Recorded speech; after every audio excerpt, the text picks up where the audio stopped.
C'est un grand honneur et une grande émotion de présenter Alain Schnapp, qui a été mon professeur de 1981 jusqu'à aujourd'hui. Alors, ma tâche est de faire un peu ton panégyrique, enfin une éloge à la manière des sophistes du second siècle. Enfin, j'espère être un peu moins compliqué qu'Edius Aristide. Mais enfin, je dois rappeler ici que nous allons entendre la conférence d'un monsieur de l'archéologie française qui a joué un rôle tout à fait considérable, aussi bien sur le plan scientifique que sur le plan institutionnel et politique, dans le renouvellement et l'organisation des institutions de l'archéologie classique. Donc, Alain Schnapp a suivi des études de l'Altertumwissenschaft, d'ailleurs aussi bien en France qu'en Allemagne. Il est connu chez nous pour avoir été un élève brillant de Pierre Vidal-Naquet et ensuite de Jean-Pierre Vernant. Il a beaucoup travaillé sur des questions d'anthropologie, en particulier sur la chasse, avec une double sensibilité, une sensibilité à la fois matérielle qui l'a conduit sur de nombreux chantiers de fouilles, aussi bien en Italie du Sud qu'en Grèce, enfin qu'en Crète en particulier. Je rappelle ici, mais c'est une toute petite parenthèse, que c'est le premier historien de mai 68 et l'auteur avec Vidal-Naquet d'un très beau livre sur l'histoire de la commune étudiante, écrit dans la foulée des événements, mais il est surtout ici pour parler des ruines et du rapport à l'Antiquité que nos sociétés entretiennent. Et je dois dire que c'est probablement la partie la plus personnelle de ma présentation, parce que je suis particulièrement sensible à la manière dont il considère les choses. Il y a eu avant lui, plusieurs personnages plusieurs grands savants qui ont envisagé la question du rapport au passé sous l'angle très généreux de l'anthropologie générale, de l'humanité. Il y a d'abord eu un Tasien, alors ça va le surprendre, mais enfin le premier à avoir envisagé une manière d'archéologie comparée, c'est James Theodore Bent, un très grand archéologue anglais qui est passé à Thasos et qui a fouillé le premier l'arc de Caracalla, dont j'ai eu à m'occuper par la suite, et qui le premier a écrit un manuel d'archéologie comparée, à la fois sur les vestiges qu'il avait observés et décrits dans la mer Égée, dans la péninsule arabique et puis dans les îles du Pacifique.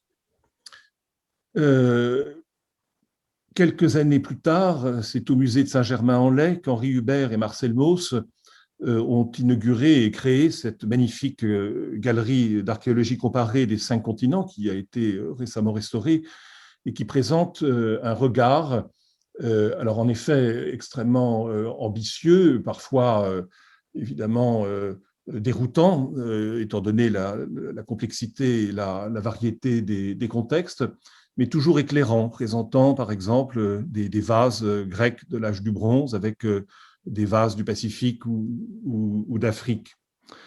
Et puis après la guerre, il y a eu un personnage que j'ai eu la chance de connaître, qui a lui aussi eu l'ambition d'écrire une archéologie générale de l'humanité.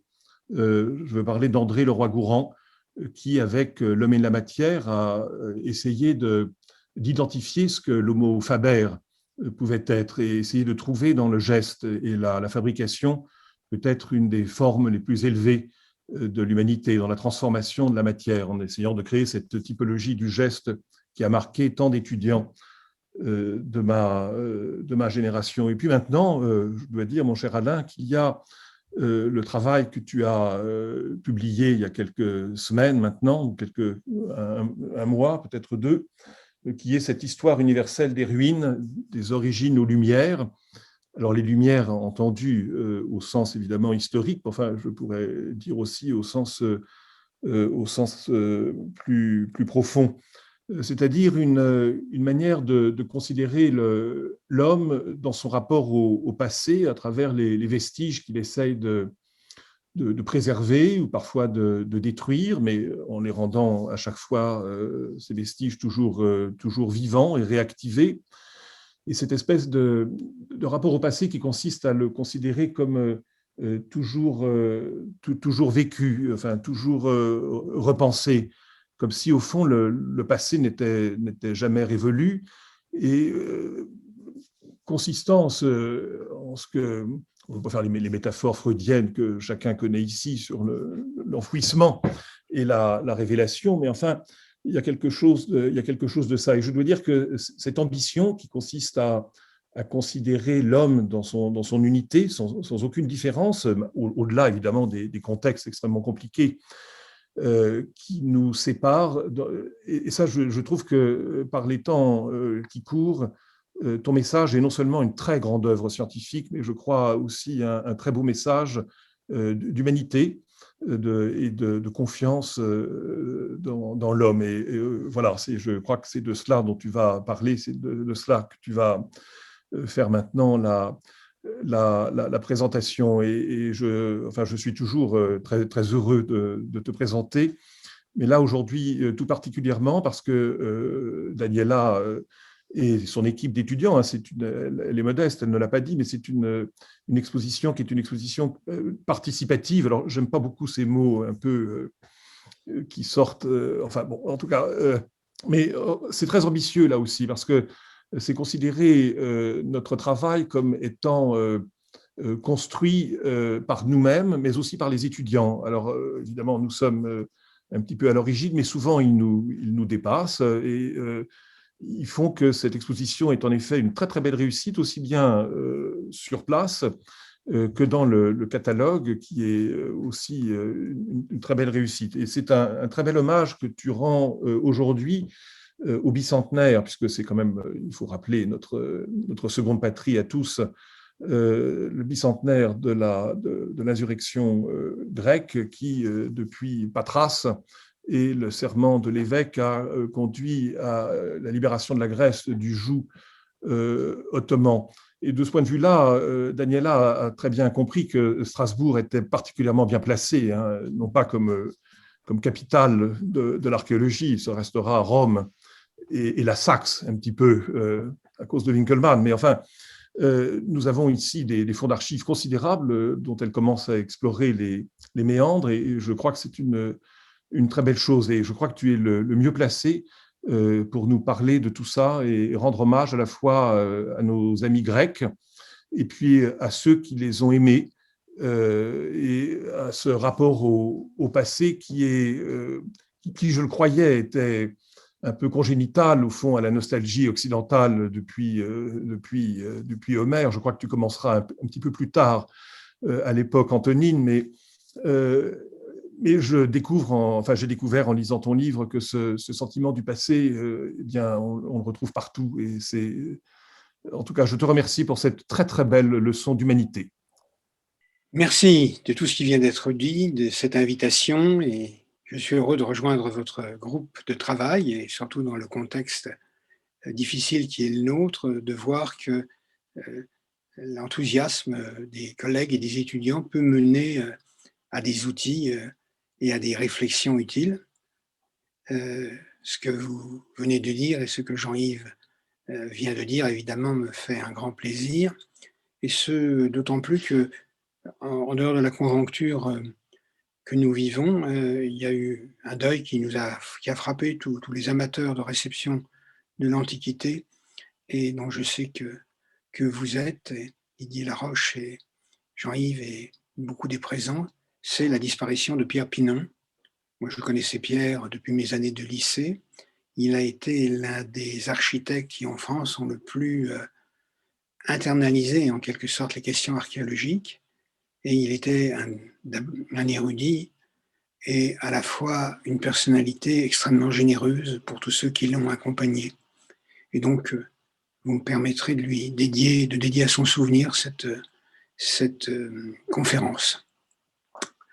Alors, quand Daniela m'a proposé de participer à ce programme, j'étais en train de clore ce livre qui m'a tenu une quinzaine d'années sur la question des ruines, et j'en suis revenu avec l'idée qu'on ne pouvait pas parler de l'antiquarianisme occidental comme d'une curiosité centrale, mais d'une curiosité qui s'est construite et qui a obtenu son autonomie à travers une longue histoire culturelle.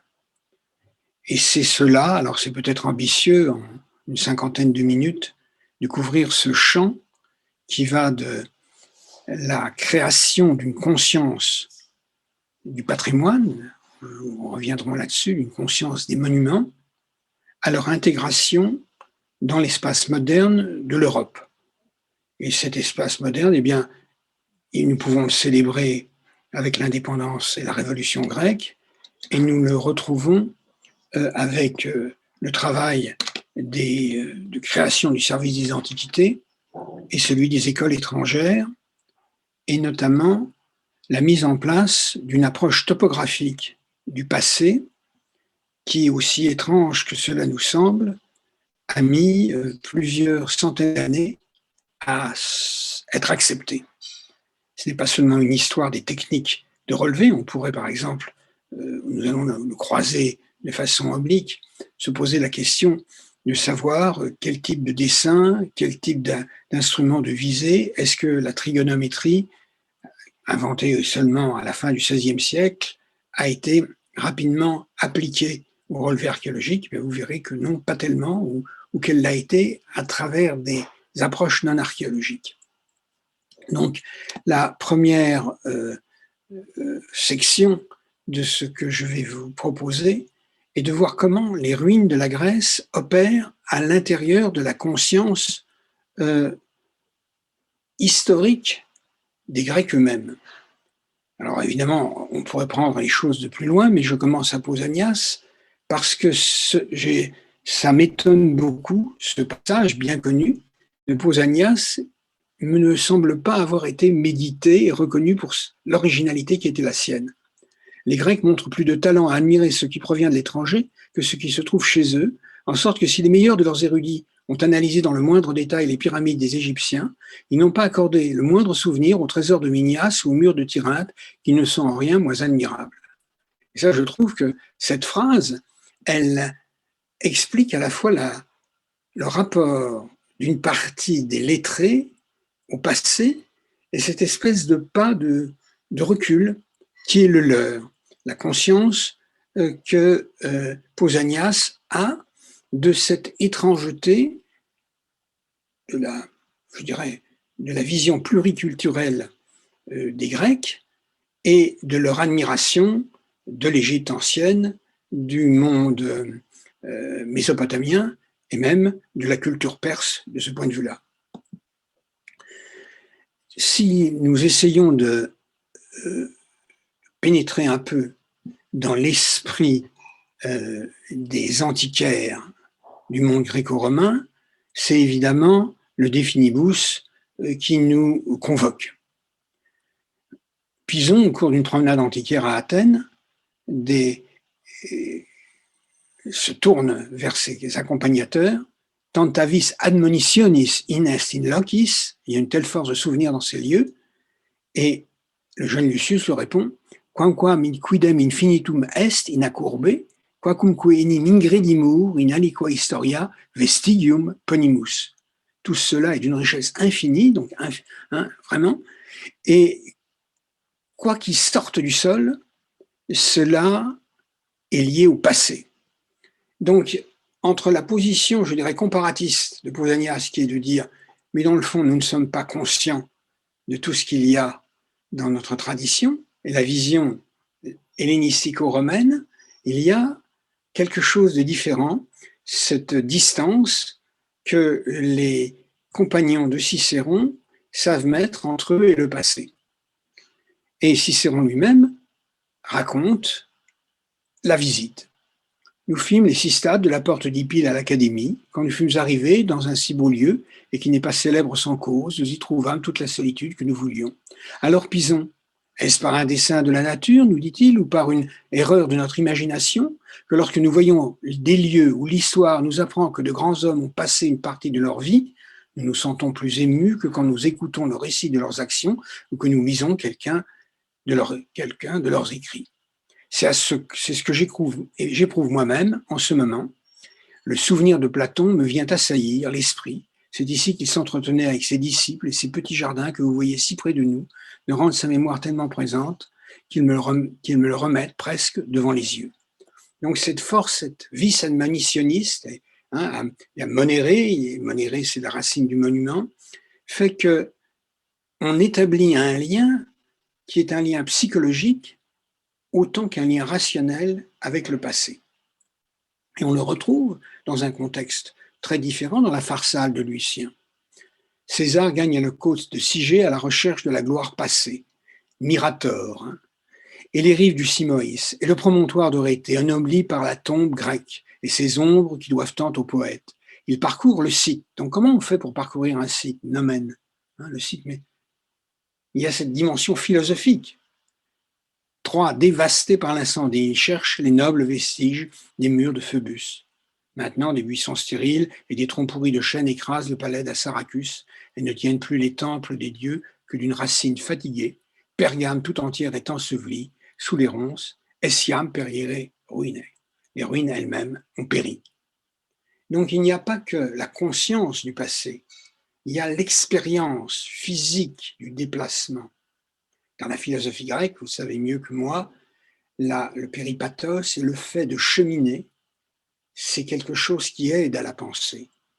Et dans la définition du travail antiquaire, telle qu'elle est énoncée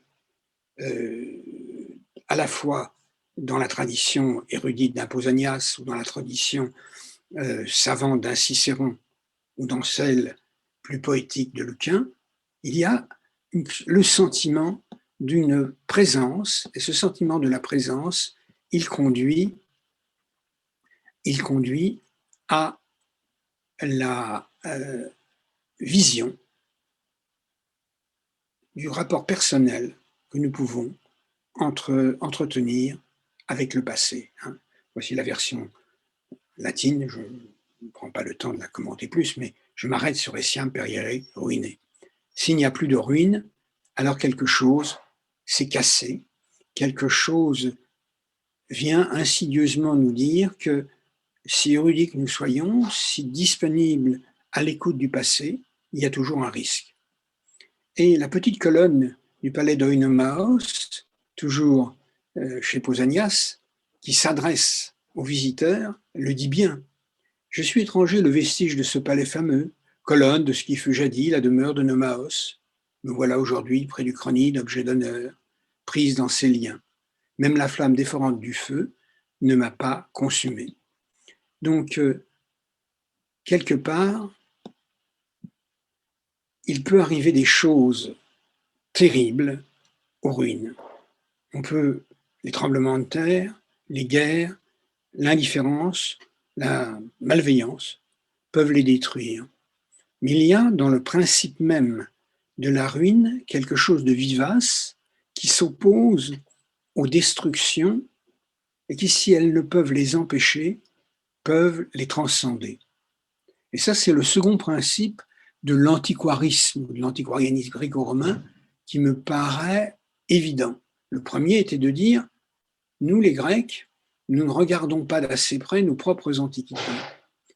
Et le second est de dire, la violence que l'on fait aux monuments, on doit en garder une mémoire éternelle. Et donc le serment de Platée, c'est tout le discours inaugural qui va au fil. Alors je ne discute pas des conditions de l'existence réelle de ce serment de Platée, vous savez qu'il y a plusieurs pierres qui sont discutées, qu'il y a plusieurs versions du texte. Ce qui m'intéresse, c'est la position intellectuelle qui dit qu'il vaut mieux laisser les ruines aux ruines que tenter de le reconstruire si l'on a une vision historique, utile et morale. Je ne donnerai pas plus de valeur à la vie qu'à la liberté, je n'abandonnerai les chefs vifs ou morts Je ne reconstruirai aucun des sanctuaires incendiés ou abattus, mais je les laisserai pour le futur comme souvenir de l'impiété des barbares. Alors ils ont bon dos les barbares, parce que les Grecs ont fait exactement la même chose hein, au temple des Perses. Mais cette idée que le vide, la non-reconstruction, vaut autant, sinon plus, que la reconstruction, c'est une idée fondamentale dans le rapport entre la ruine, l'architecture et le présent. Et ça fait du serment de Platée, dans son contexte historique, un des textes fondamentaux qui va de pair avec la définition que l'on trouvera plus tard chez Pausanias de l'instabilité. Et cette instabilité des œuvres qui sera le motto de toute la réflexion en Occident sur les ruines, et en particulier de Montaigne, visiteur de Rome.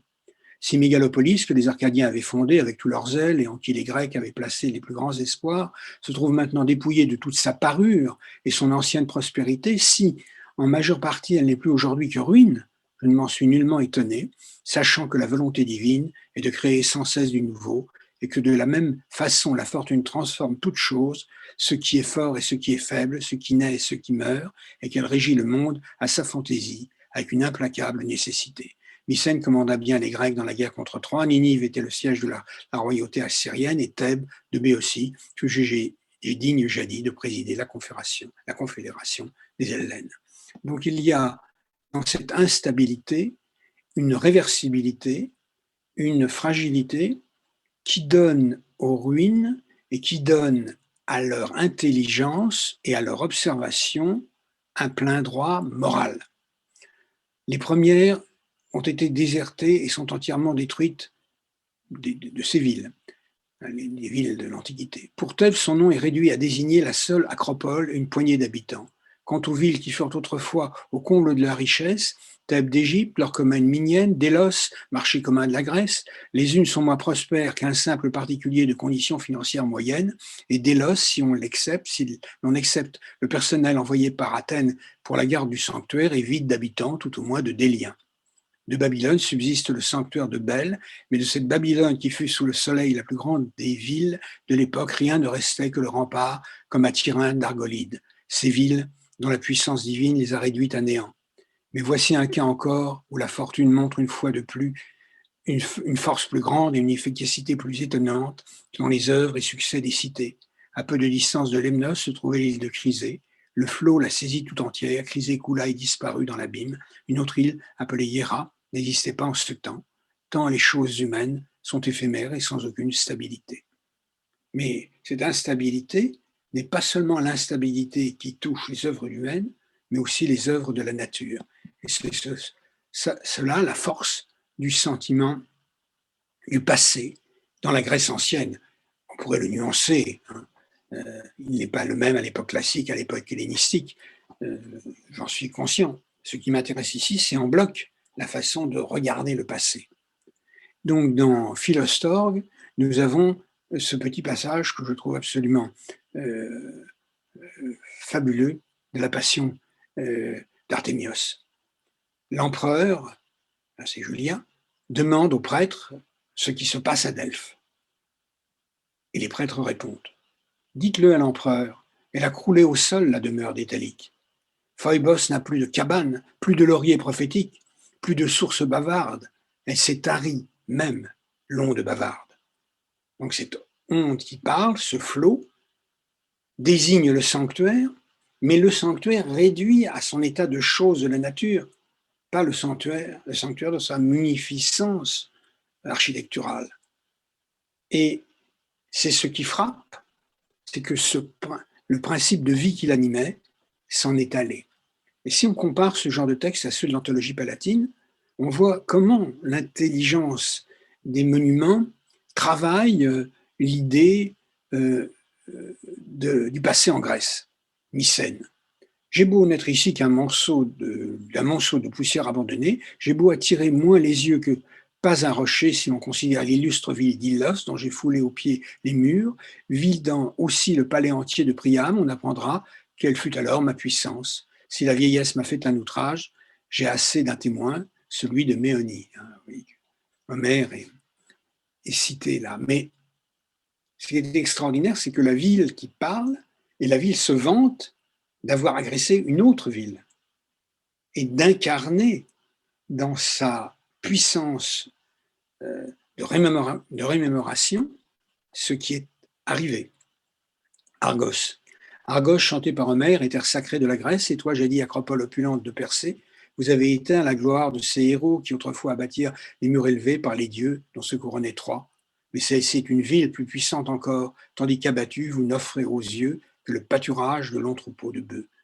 Et donc le passage du temps, c'est un oubli, c'est une attaque contre le principe de mémoire.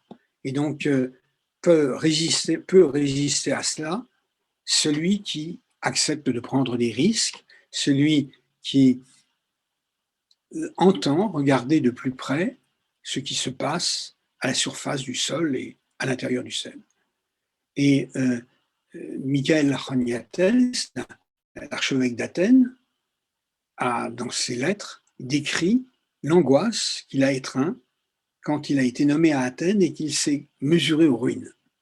Donc, à plusieurs siècles de distance, je vous invite à réfléchir à une espèce de permanence de la curiosité. Sauf que pour les Byzantins, les choses sont devenues si lointaines qu'elles n'ont pas, je dirais, l'accessibilité et la simplicité de la visite de Cicéron ou des réflexions de Pausanias. Je ne sais avec certitude si j'ai été désigné à la tête des nobles athéniens parce que je n'ai pu encore vérifier si la véritable Athènes est vraiment conservée, si celle-ci est vraiment celle d'autrefois, et non un nom, on retrouve ça, un nomen, prononcé à vide, même si en me la faisant visiter, quelqu'un ne m'en donnait des preuves éclatantes. Ceci est le Péripatos, ceci est la Stoa, l'Acropole est dans cette zone et le Pirée, au contraire, est en bas. Tout cela ne me convainc pas que je suis en train de regarder l'Athènes d'autrefois. Quand j'ai trouvé ce texte, j'ai été stupéfait parce que il m'a semblé d'un parallélisme étroit avec la vision de Montaigne quand il se rend à Rome.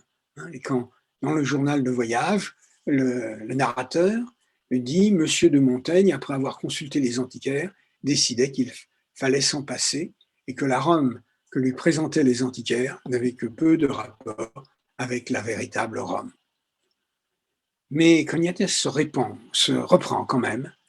Et après quelques temps passés à Athènes, il en vient à une attitude un peu plus amène vis-à-vis des traces. Je vois que tu ne réussis pas à observer sans pleurer Athènes qui a perdu dans une si forte mesure, je ne dis pas sa splendeur antique, mais aussi sa forma orbis, le plan, la structure, tout ce qui lui permet de figurer dans le nombre des cités. Tu vois des murs en partie rasés au sol, en partie complètement détruits, la place des maisons écroulées devenues terrain agricole. Enfin, je trouve que c'est une vision extraordinairement prégnante du rapport à l'espace passé, de la continuité et de la distance en même temps. Tu vois la cité comme un grand désert vidé de ses habitants, avec une barbarie encore plus violente que celle des Perses. Le temps s'en est pris aux splendeurs de la cité, avec comme terrible allié la haine. Et donc, si tu t'empressais de chercher, tu ne retrouverais même pas une ruine de l'Héliée, du Péripatos, du Lycée. Tu ne pourrais voir que le col pierreux de l'Aréopage, qui n'est en rien sacré au sens usuel du mot, rien de plus qu'un fragment de roche qui se reconnaît par son seul nom. Peut-être que petit reste de la Stoa Poikidé, devenue elle aussi la pâture des moutons, et rasée jusqu'à ses fondations par les dents du temps. Et ça, c'est extraordinaire de voir comment, dans la culture byzantine, la présence des ruines est à la fois comment dirais-je, quelque chose à quoi on ne peut pas échapper et quelque chose dont il faut se déprendre, avec lequel il faut trouver une bonne distance. Donc, Théodore Lascaris donne cette description de Pergame. Pergame est une cité presque aérienne, non la cage des esprits, mais le refuge des hommes. En nous accueillant, elle s'est révélée difficile à admirer et rien moins que facile à escalader. Pleine de théâtre, quoique vieillie et usée par le temps, elle semble montrer comme à travers une vitre leur antique splendeur et la magnanimité de ceux qui l'ont construite. Ceux-ci sont riches de la grandeur de la Grèce et sont des images mêmes de sa sagesse. Mais la cité nous les montre pour nous reprocher d'être les descendants de la gloire de nos pères. En fait, ces édifices sont sans rivaux face aux constructions d'aujourd'hui. S'élèvent aussi les murailles construites avec la variété dite des ciels de bronze. Le fleuve qui traverse la ville est tout couvert de longues arcades qui, au nom du maître du ciel, ne paraissent pas avoir été construites et édifiées, mais paraissent être issues d'elles-mêmes et d'un seul bloc. Si un nouveau Phidias, tailleur de pierre, les voyait, il en admirait le poli et l'équilibre. Entre les édifices, on aperçoit de basses masures, sortes de reliques de maisons mortes qui font grand-peine à qui les voit. En fait, pourrait-on dire, les édifices d'aujourd'hui, face à ceux qui sont en cours de destruction, qui sont comme les tanières des rats. Si on applique ce modèle aux constructeurs de maisons, on peut en déduire combien les vivants sont maladroits et combien ils leur sont inférieurs. Et donc là, on a déjà, dans cette violence de la Grèce historique face à la Grèce actuelle, un des thèmes qui sera fondamental dans la réflexion des grands érudits de la Renaissance, de Poggio Bracciolini à tous les grands, à Jacob Spon et à quelques autres.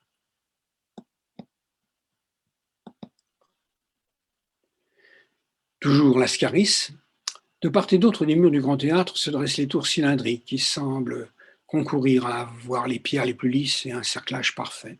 Ce ne sont pas des œuvres des mains d'aujourd'hui ou des beaux projets d'esprit contemporain. Leur seule vue vous laisse étonner. Les tours ont une entrée centrale et portent à sa suite sur les fortifications qui leur sont attachées. La cité nous offre un spectacle nouveau. Les pieds en sont plus beaux que le fait, et les œuvres des morts que celles des vivants. Et là, on retrouve un thème classique de l'homélie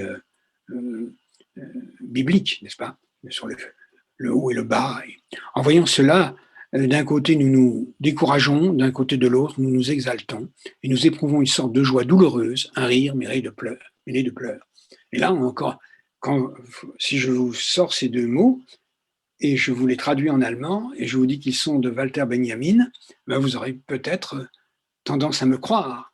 Il y a une espèce d'éclair de sensibilité qui établit cette relation, je dirais, presque ontologique avec les ruines.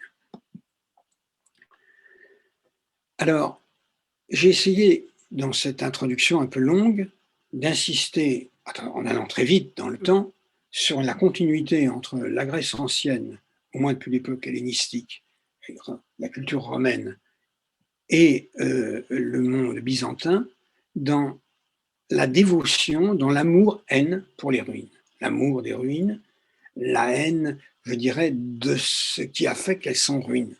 C'est ce double mouvement qui travaille de l'intérieur. Maintenant, assez rapidement, je vais vous inviter à suivre une autre pente des humanistes qui vont chercher en Grèce l'expérience visuelle qui leur permet d'interpréter la littérature classique. Il y a ce passage de Jérôme qui est bien connu dans les Paralipoména, dans lequel Jérôme dit quelque part, si on est un bon chrétien, on doit se rendre sur les lieux de la présence du Christ avec la même dévotion que les anciens se rendaient dans les grands sanctuaires pour comprendre ce qu'était la grandeur de la Grèce. Et Buondelmonti, Cyriaco et quelques autres sont les premiers à exprimer cela. Et en même temps, chez Buondelmonti et chez Cyriaco, la chose fondamentale, c'est qu'au lieu de se contenter de mots, ils vont pour la première fois utiliser le dessin, utiliser la gravure.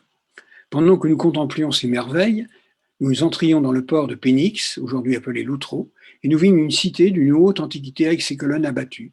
Parmi elles, près des maisons des paysans, nous découvrîmes des tombeaux faits du marbre le plus blanc, au milieu desquels les porcs cherchaient leur pâture et griffaient toutes ces splendides sculptures. Je vis de nombreux bustes de statues, et parmi elles gisaient çà et là des fragments de monuments de marbre. Alors il y a pour ces éveilleurs de la sensibilité historique l'idée qu'ils sont les fondateurs, les protoi-euretai de quelque chose de nouveau. Et ce quelque chose de nouveau, c'est de métaboliser le sens du passé avec les techniques de l'observation.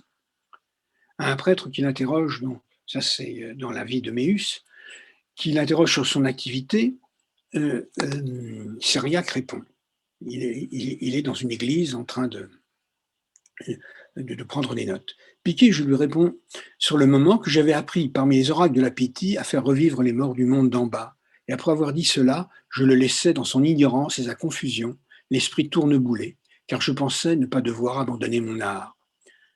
À un ami, il dit ceci, d'où il apparaît, révérend Père, que nous pouvons non seulement, du fait de notre art et quelques jours réveiller du monde les morts, du monde des morts, la valeur abolie des âmes, pardonnez-moi cette lecture, mais la construction est très complexe et j'ai essayé de la garder en français. Mais aussi, en tout cas, rappeler à nouveau du monde d'en bas à la lumière les noms des cités. Donc il y a à la fois la blague avec, qui se moque de ce prêtre inculte, et il y a aussi de l'affirmation que l'épigraphie, l'observation du passé, est un outil rendu au passé, un objet de connaissance. Et ce n'est pas un hasard si les premières cartes du Liber Incelluarum, les premiers relevés, voilà une photo et les dessins de Cyriaco, vous savez que nous avons perdu 90% de l'héritage de Cyriaco, mais tout ça nous donne un moyen de pénétrer pardonnez-moi une seconde, un moyen de pénétrer dans cet univers qui se représente l'Antiquité. Et il ne faut pas croire que c'est aussi simple. Nous voyons dans ce qui est dit, dans ce que exprime Buondelmonti et ce qu'exprime Cyriaco, mais nous voyons encore plus peut-être dans les premières gravures d'Athènes ou des cités de la Grèce. Car vous le voyez, ces gravures sont tellement un peu comme la figuration des Grecs anciens dans la gravure du XVIe siècle, fait que ces Grecs sont habillés comme des lansquenets du XVIe siècle. De la même manière, les villes de la Grèce sont représentées comme des cités de la Hanse ou des villes du sud de l'Allemagne. Chez Wolgemut, c'est évident, mais il y en a d'autres exemples. Par exemple, Athènes par Courtrai, on a vraiment l'impression d'une cité médiévale. Et cette difficulté à penser la représentation d'Athènes, elle est liée aussi à un regard éloigné qui surgit à ce moment de façon très brusque et qui est les premières cartes. Celle d'Agnès, qui est assez extraordinaire, à la fois par son rendu du relief et par la qualité, c'est la plus ancienne carte de la Morée de ce type dont nous disposions. Et si on la compare à d'autres de la même époque, on aura assez vite la conscience de ce qui est en jeu à ce moment-là. Alors la carte de Sophianos est beaucoup moins belle que la carte d'Agnès, mais elle est beaucoup plus précise. Et là, Sophianos, c'est un personnage intéressant parce qu'il est élève du collège grec du Vatican. Donc il est un de ces érudits de famille grecque, enfin de ces jeunes gens de famille grecque, que le Vatican entend transformer en érudit moderne. Et dans la carte d'Hélice est vraiment considérée comme l'une des toutes premières qui donne le contexte de la recherche topographique à ce moment-là. Mais regardez le petit recueil que cet érudit fameux, Nicolas Gerbel, fait paraître à Bâle et qui est un commentaire de la carte de Sophianos. Voilà Athènes, vue par Gerbel. Voilà Olympie, vue par Gerbel. Et non seulement, enfin, si vous regardez cette petite gravure, elle vous fait rigoler, mais si vous la comparez aux autres productions de l'éditeur Oporin, vous verrez que le même bois est utilisé pour décrire les villes allemandes. Et donc, Olympie peut apparaître à la place de Munich ou à la place de Heidelberg. Et donc, ce sont les nécessités de la gravure et les coûts de la reproduction.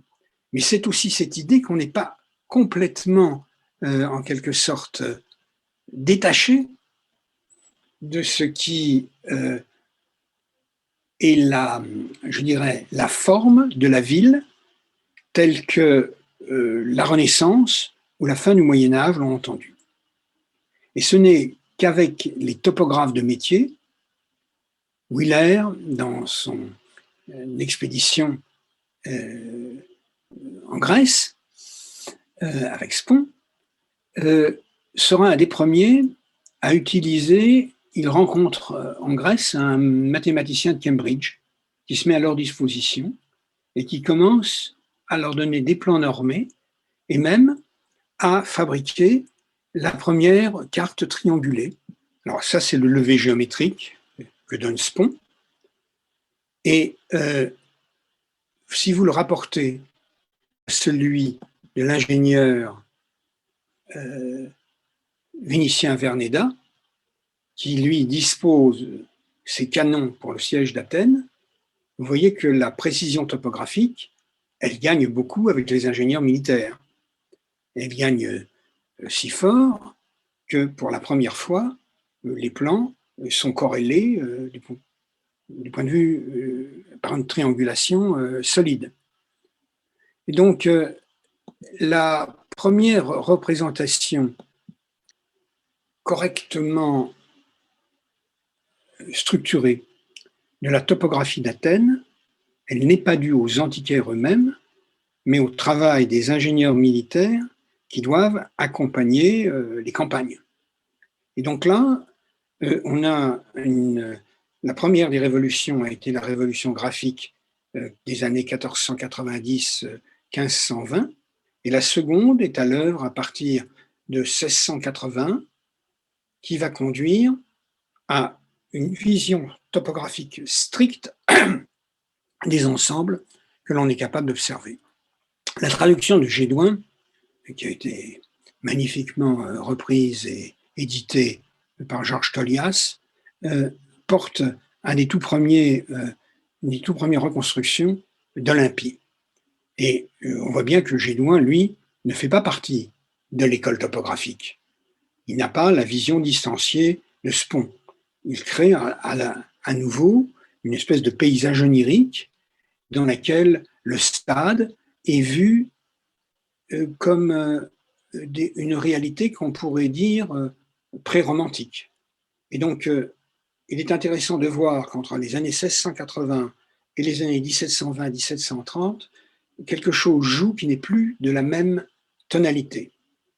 Il y a un rapport au paysage qui prend une pente littéraire et qui se satisfait plus des reconstitutions, je dirais, non normées que du travail sévère de l'arpenteur, qui cependant ne disparaît pas complètement. Mais regardez, dans cette carte de Coronelli, qui est une des meilleures, la position de Delphes, elle est quasiment illisible.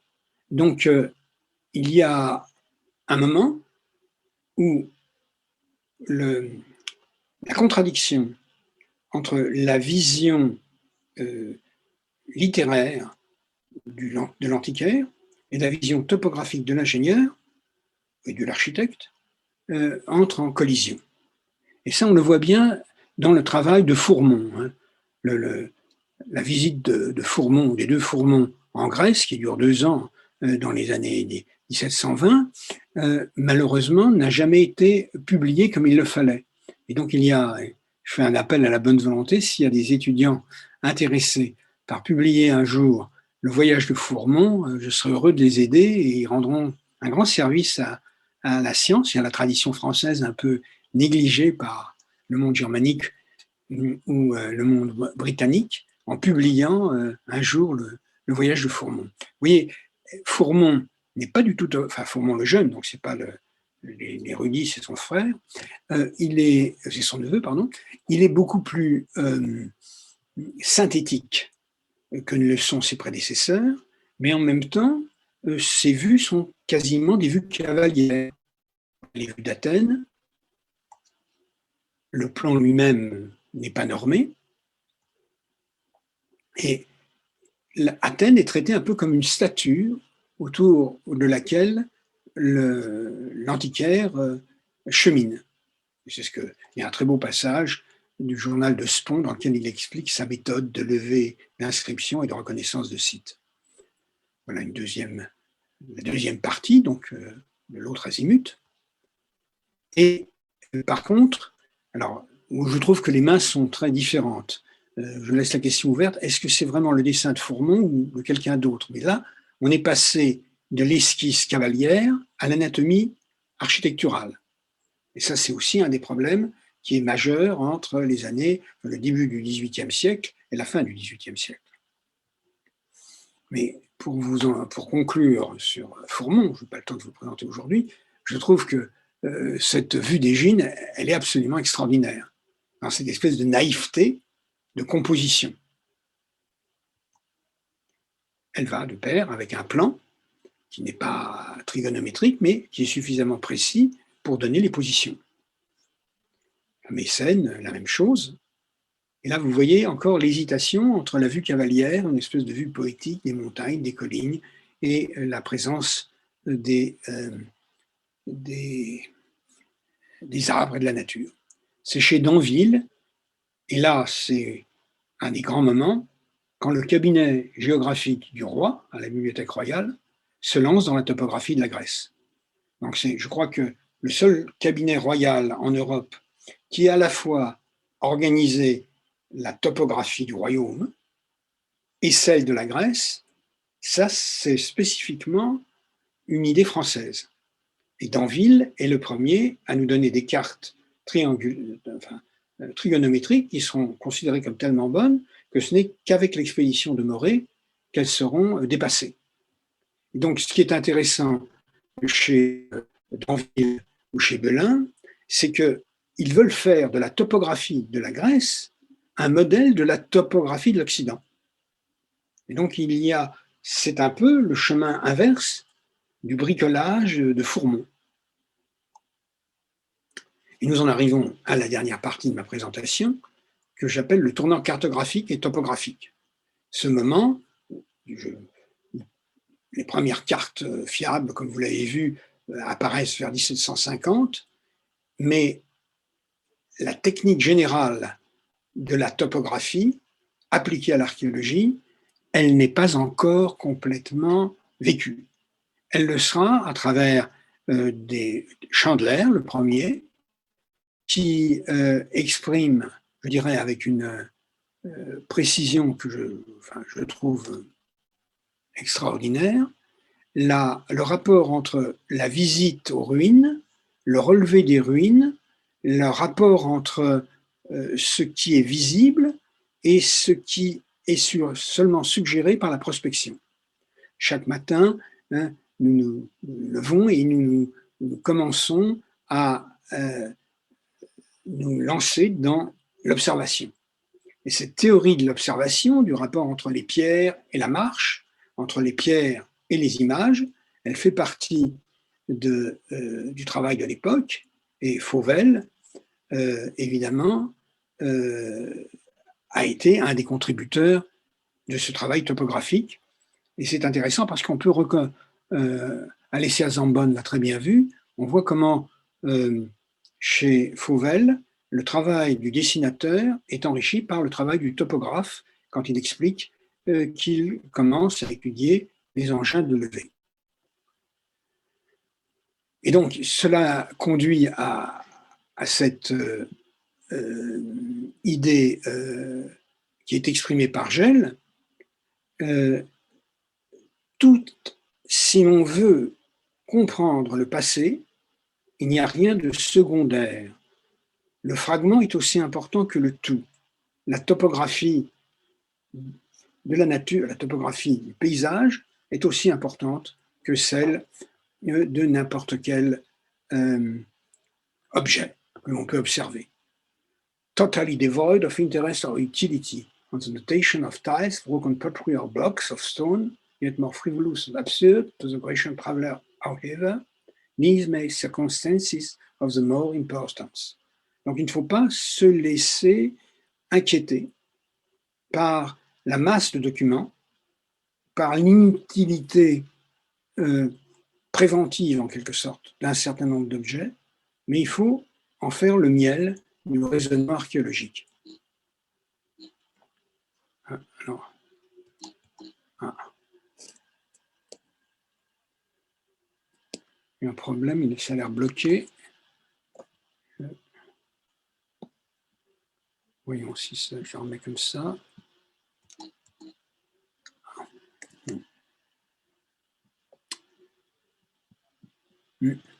Ça arrive parfois que là, le diaporama se bloque, toujours vers la fin.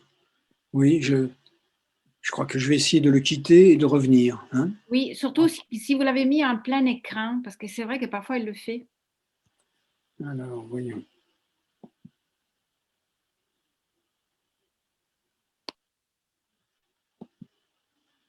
Voilà.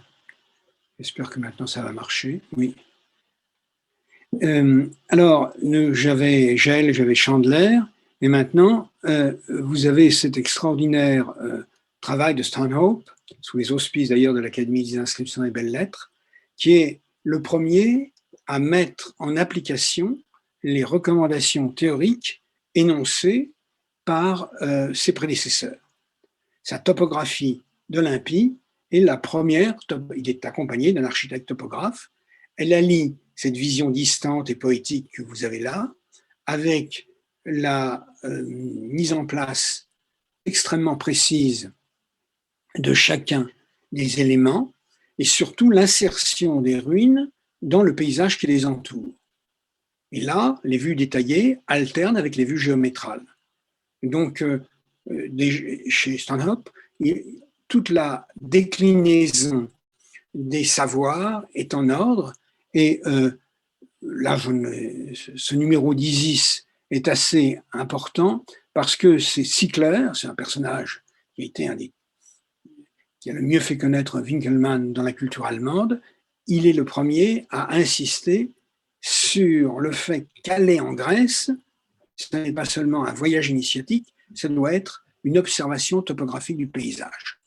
Et ça, nous le retrouvons dans toute une série de cartes qui sont levées à ce moment-là et qui, comme Stanhope le propose, donnent le cours du fleuve, la répartition des habitats et le contexte général qui permet d'identifier précisément les monuments. Et donc ça, c'est le travail évidemment de l'expédition de Morée, à la fois, je dirais, opération topographique et opération militaire, avec des feuilles qui sont préparées par les ingénieurs du génie et qui permettent de situer chacun des bâtiments. Alors, ça repart. Qu'est-ce qui se passe? Je suis reparti en arrière. Voilà. Et il n'est pas jusqu'à la reconstitution qui va être ensuite le modèle des envois de Rome, etc., de chacun des monuments tels qu'on a pu les observer, qui permet à la méthode topographique d'arriver à son maximum. C'est-à-dire que chaque composant du monument est l'objet d'un traitement anatomique qui permet que le travail de l'architecte et du topographe permette ensuite de structurer. Et j'en arrive à la conclusion de Boris de Saint-Vincent, qui s'était pourtant expliqué de façon un petit peu, je dirais, irritée par rapport au faible rendement de l'équipe archéologique. Mais sa conclusion me paraît illustrer le propos que je vous ai invité à explorer avec moi. Il ne sera pas cité dans mes deux volumes une source, un ruisseau, une ruine. On a l'impression que c'est Chandler et ses prédécesseurs anglais qui sont cités, mais il le fait avec ce style grand siècle de l'époque. Une pierre même, quand ces choses présenteront quelques particularités dignes de remarque, que chacune ne soit indiquée dans une représentation topographique destinée à guider par les mêmes chemins ceux qui nous voudront accompagner. C'est la carte sous les yeux qu'une relation fidèle doit se lire. Donc on n'a plus seulement Pausanias, comme l'abbé Génois ou comme les autres, à côté des textes et des inscriptions, on a cet outil, et cet outil, c'est la topographie de la Grèce. Et je conclurai en renvoyant au goût de l'antique qui domine la fin du XVIIIe siècle et le début du XIXe, et qui nous permet de retrouver la réflexion de Pausanias sur mais quel est le rôle des antiquités? En quoi nous servent-elles à comprendre le présent? Ce livre de Volney est le livre, il a été tiré à des dizaines de milliers d'exemplaires, et il est vraiment le manifeste de la conscience du passé de la fin du XVIIIe siècle et du début du XIXe. Ô tombeau que vous possédez de vertu, vous épouvantez les tyrans, vous empoisonnez d'une terreur secrète leurs jouissances impies. Ils fuient votre incorruptible aspect, et les lâches portent loin de vous l'orgueil de leur palais. Vous punissez l'oppresseur puissant, vous ravissez l'or au concussionnaire avare, et vous vengez le faible qui l'a dépouillé. Vous compensez les privations du pauvre en flétrissant de soucis le faste du riche. Vous consolez le malheureux en lui offrant un dernier asile.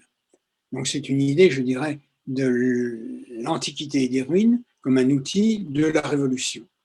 Ce sera un peu différent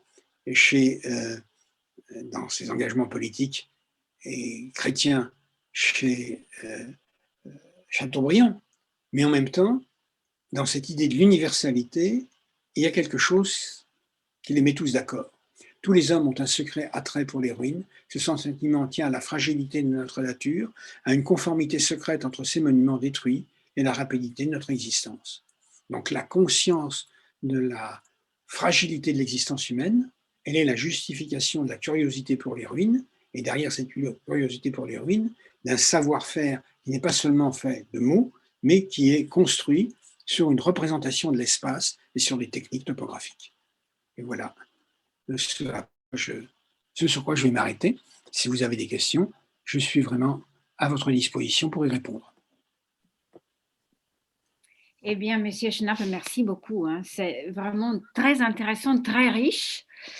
Plein de questions, j'imagine. Alors, peut-être je laisse la parole à Jean-Yves, qui, je pense, a déjà des questions à vous poser. Et ensuite, on enchaînera, parce que je pense. Voilà, à toi. Merci Daniela, merci beaucoup Alain pour cet exposé extrêmement suggestif qui nous fait beaucoup réfléchir et qui apporte beaucoup de problématiques, enfin de visions nouvelles, je crois. Donc merci beaucoup. Alors en effet, j'ai quelques questions. Alors d'abord une information sur Fourmont.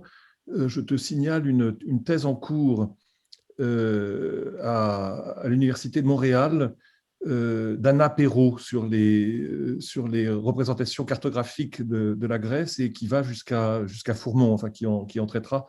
C'est un travail qui est en cours et dont je m'occupe un petit peu aussi vu de loin. Alors, j'ai deux choses, il y a 2 points qui m'ont particulièrement intéressé. Je t'ai trouvé un peu sévère sur Fourmont en particulier, parce que je trouve qu'il donne à voir des choses qu'un plan n'aurait pas donné.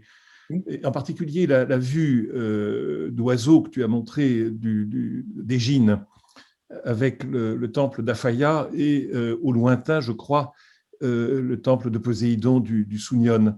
Je crois que Fourmont a compris à son époque des choses qu'il serait bien de rappeler, et que la position de ce temple, en particulier, et puis quelques-unes de ses particularités architecturales, en particulier son toit en marbre, qui était fait évidemment pour être vu de loin, puisque voilà, sinon pourquoi mettre des tuiles de pierre en couverture.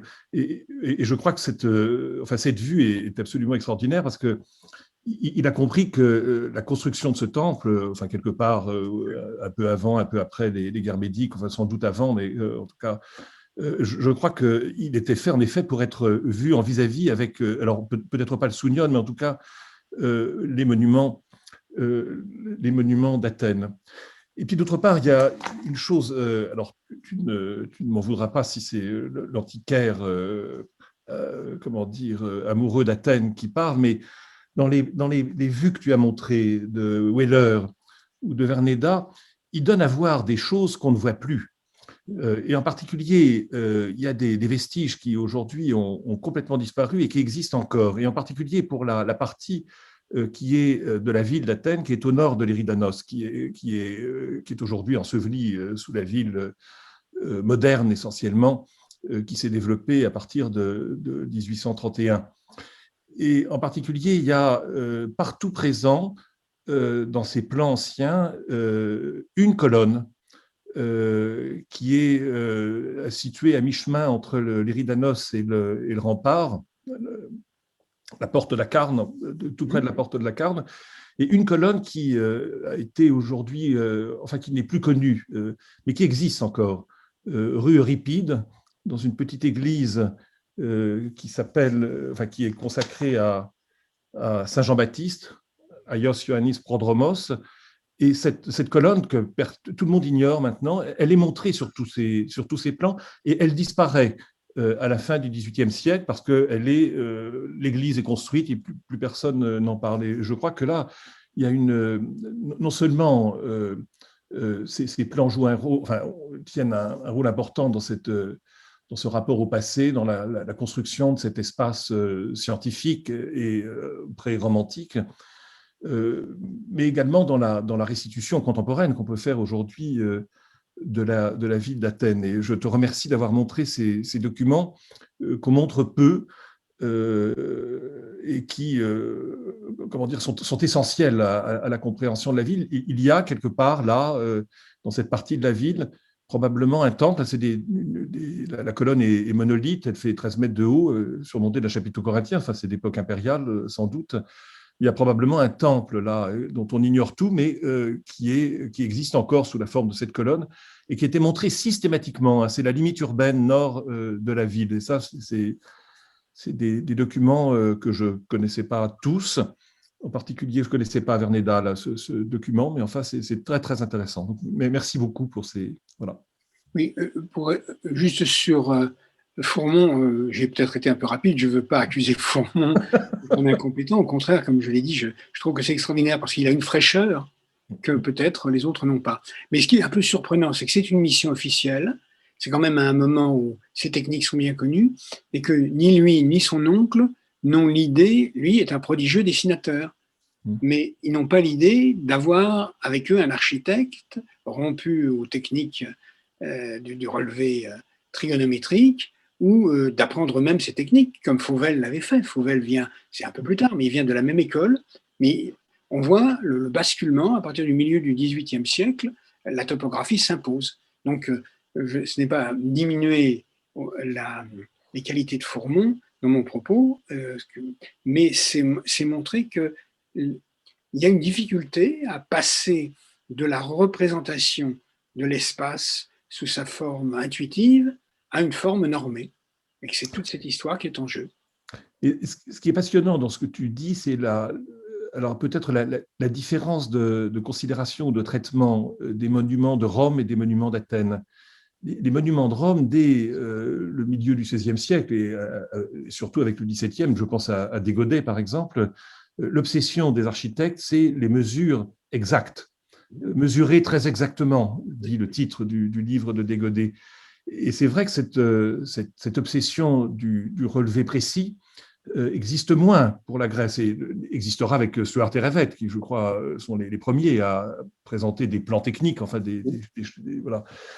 Et c'est vrai qu'il y a une histoire différente du rapport à la ruine à Rome et à Athènes. Athènes, enfin, c'est magnifique, hein, tu l'as très bien montré, joue un rôle dans lequel enfin, le pré-romantisme, en tout cas, il y a autre chose que cette obsession scientifique qui existe à Rome, je crois, beaucoup plus tôt qu'à Athènes. C'est très étonnant. Je ne sais pas comment l'expliquer. Peut-être l'éloignement, la difficulté. Oui, je pense, Cyriaco le dit dès le départ, hein, il a dit « j'aimerais bien pouvoir relever avec autant de facilité les monuments de la Grèce que ceux de l'Italie ». Et donc ça, c'est lié à, justement au Lincei, à la culture naturaliste d'une partie des antiquaires, et donc ça se diffuse à Rome. Mais ce regard vers la Grèce, il n'est pas encore conscient de toutes les possibilités qui peuvent s'ouvrir à lui. C'est pourquoi, quand j'ai découvert, je connaissais, comme tout le monde, un peu le voyage de Fourmont, mais quand j'ai eu la chance de mettre la main sur ces dessins, ça m'a semblé extraordinaire. Merci, merci beaucoup. Mais alors, je rebondis sur, justement sur Fourmont, Alain, parce que vous avez des étudiants qui vous écoutent, et attentivement même. Donc, comment vous envisagerez donc la reprise de ce travail de Fourmont? Qu'est-ce qu'il y a à faire exactement? Qu'est-ce qu'il faut reprendre? Voilà, vous voyez ce que je veux dire? C'est un gros travail. Il y a plusieurs rapports non publiés de Fourmont qu'il faudrait relire. Il faut avoir fait un tout petit peu de paléographie du XVIIIe siècle, hein. Et d'autre part, il y a donc cette série de, je crois, 270 images qui permettent de reconstituer le parcours. Et il y a enfin ces échanges avec la Maison du Roi qui donnent une partie des conditions de travail, des coûts, des questions de communication. Donc, c'est un travail qui n'est, c'est pas la chose la plus simple du monde. Si un étudiant voulait s'y intéresser, il faudrait qu'il ait une certaine connaissance de l'histoire de la gravure et de l'histoire de la peinture au XVIIIe siècle, de la société d'Ancien Régime, et puis, ça c'est la chose la plus simple, peut-être, qui se dote d'une culture topographique générale sur la Grèce. Mais à mon avis, c'est un trou dans l'historiographie de langue française que c'est incroyable de penser que 2 siècles après, oui, on est pratiquement, oui, il arrive en Grèce, je crois, 1727 ou 1728, donc on est vraiment tout près du bicentenaire de Fourmont, et je serais pour lancer un mouvement pour qu'il soit reconnu pleinement dans ses vertus intellectuelles, même si je pense que ce qui a pesé sur lui, c'est les oukases des épigraphistes, Robert et ses prédécesseurs, qui ont démontré, et c'est indubitable, qu'une partie des inscriptions qu'il avait prétendu rapporter étaient des forgeries.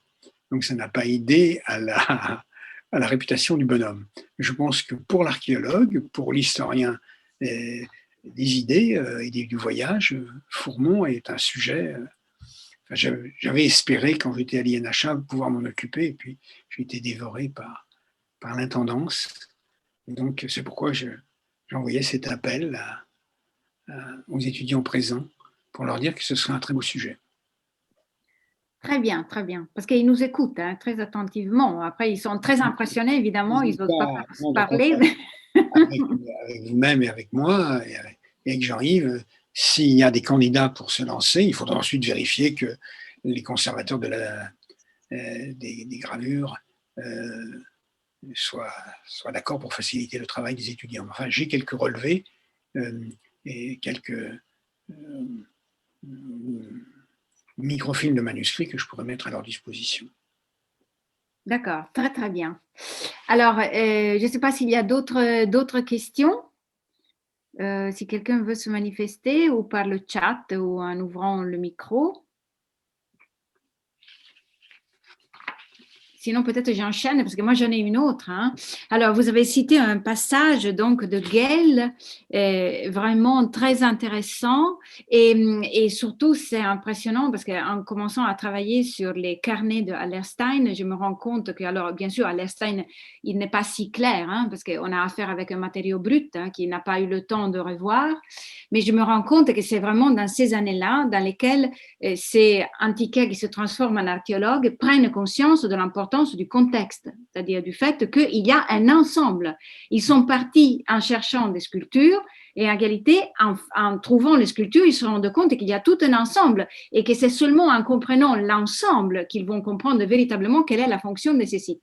Et Gell, là, vous le dit, vous avez choisi un passage dans lequel il dit exactement la même chose.